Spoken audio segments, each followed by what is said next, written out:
नमस्कार, साहित्य तक में आपका स्वागत है। मैं रेहान अब्बास। ये कहानी फिल्मी है में एक और दिलचस्प किस्सा आपके सामने लेकर हाजिर हूँ।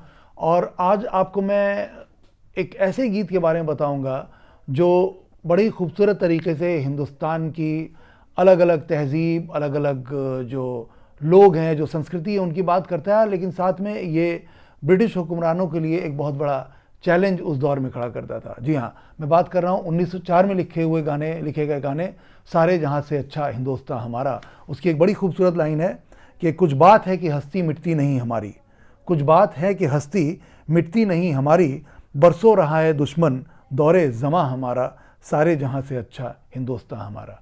तो जी हाँ, जैसे मैं कह रहा था, 1904 में इस गीत को मोहम्मद इकबाल इन्होंने लिखा।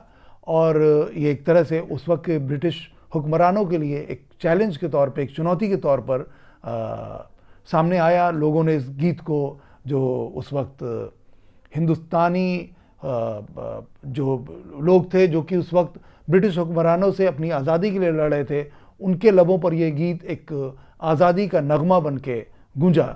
और 1924 में इस गीत को इसीलिए तरानाए हिंद के नाम से भी पुकारा गया। इसको तरानाए हिंद का दर्जा दिया गया। और एक जगह जिक्र ये भी आता है कि 1932 में येरवाड़ा जेल में महात्मा गांधी जब बंदी थे, तो इस गीत को कहा जाता है कि उन्होंने 100 बार से ज़्यादा गाया। तो आप ये समझ लें कि कितना इस गीत में वो जज्बा था, जिसे कि महात्मा गांधी भी अपने उस वक्त जो कैद के दिन थे, उसमें इस गीत को गा के, गुनगुना के अपने अंदर वो हौसला बटोरते थे, जो कि ब्रिटिश हुक्मरानों से लड़ने के लिए उनको ताकत देता था।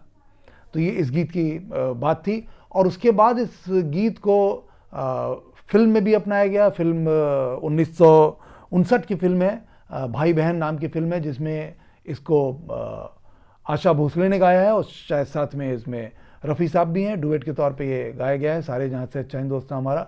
बड़ा ही खूबसूरत गीत है, आप इसे सुन सकते हैं। 1959 की फिल्म है भाई बहन, उसमें इस सारे जहाँ से अच्छा हिंदुस्तान हमारा को लिया गया है। इसके अलावा इस गीत का जो अभी आप जो सुनते हैं, जिस पे परेड भी होती है, सारे जहाँ से अच्छा हिंदुस्तान हमारा, वो परेड वाला जो इसका अंदाज़ है, जो धुन है, उस धुन को जाने माने सितार प्लेयर, सितार वादक पंडित रविशंकर ने तैयार किया है।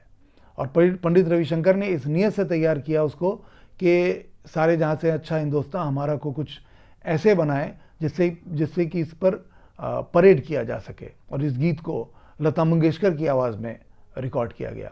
और एक बड़ी खूबसूरत बात और आपको बताता चलूँ, जो मुझे अचानक अभी ध्यान है, कि 1984 में जब अंतरिक्ष में राकेश शर्मा गए, जो भारत के पहले एस्ट्रोनॉट जो कि अंतरिक्ष में गए, राकेश शर्मा, तो जब उनसे उस वक्त की जो तत्कालीन प्रधानमंत्री इंदिरा गांधी ने पूछा कि हमारा भारत आपको अंतरिक्ष से कैसा लग रहा है, तो उन्होंने इसी गाने की इस लाइन से जवाब दिया कि सारे जहाँ से अच्छा हिंदुस्तान हमारा।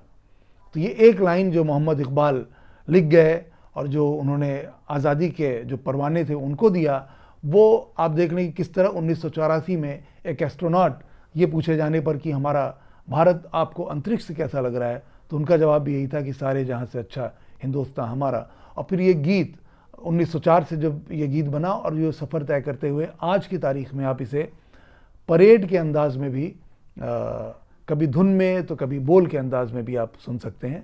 और ये उसी तरह से आज भी ज़िंदा है, जिस तरह से 1904 से लेके और पूरा जंग आज़ादी के दौरान अंग्रेज़ी हुकूमत के लिए एक चुनौती बना हुआ था। आज यही गीत एक वतन परस्ती को समाये हुए एक जोश, एक जुनून का गीत है, देशभक्ति की प्रेरणा को आगे बढ़ाता हुआ। मुझे उम्मीद है आपको सारे जहाँ से अच्छा हिंदुस्तान हमारा गीत की ये दास्तान पसंद आई होगी। ऐसी कोई और कहानी लेकर फिर हाजिर होऊंगा। इजाज़त दें, नमस्कार।